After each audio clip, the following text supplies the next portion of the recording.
ሴት ልጅ ስራ ካላት ወጣ ምትገባ ከሆነ የማንም ጥገኛ ካልሆነች የራሷ መርህና መንገድ ዓላማ ካላት ትከበራለች። የማንም ጥገኛ እንዳትሆኝ የራስሽ ገቢ ካለሽና ፋይናንሻሊ ራስሽን የቻልሽ በራስሽ የቆምሽ ከሆንሽ ሁሉም ሰው ያከብርሻል። የቤተሰቦችሽም ጭምር ጥገኛ እንዳትሆኝ።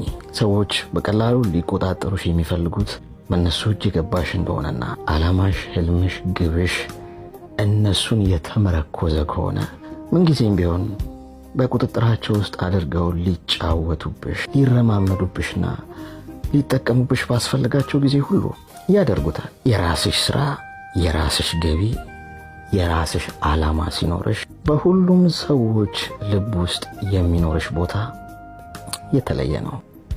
የሰዎች ጥገኛ፣ ከሰዎች የምትቀበይ፣ ሰዎችን የተመረኮዘ የሆነ ህይወት ካለሽ በቀላሉ ሊገዙሽ እንደሚችሉ ነው የሚያስቡት። ዋጋሽን ያረክሱታል። ስለዚህ ቦታሽንና ክብርሽን ለማረጋገጥ በራስሽ ቀጥ ብለሽ ቆሚ። የራስሽ ስራ፣ የራስሽ ገቢና ወጥተሽ ሰርተሽ የምትገቢበት የራስሽ የሆነ ነገር ሊኖርሽ ይገባል። ያኔ ከሰዎች እኩል ትከሻ ለትከሻ መለካካት ትችያለሽ። አለበለዚያ ሰዎች በገንዘባቸውና ባላቸው ንብረት ልክ አንቺን እንደፈለጉ ሊገዙ ዝቅ አድርገው ሊያዩሽ ይሞክራሉ።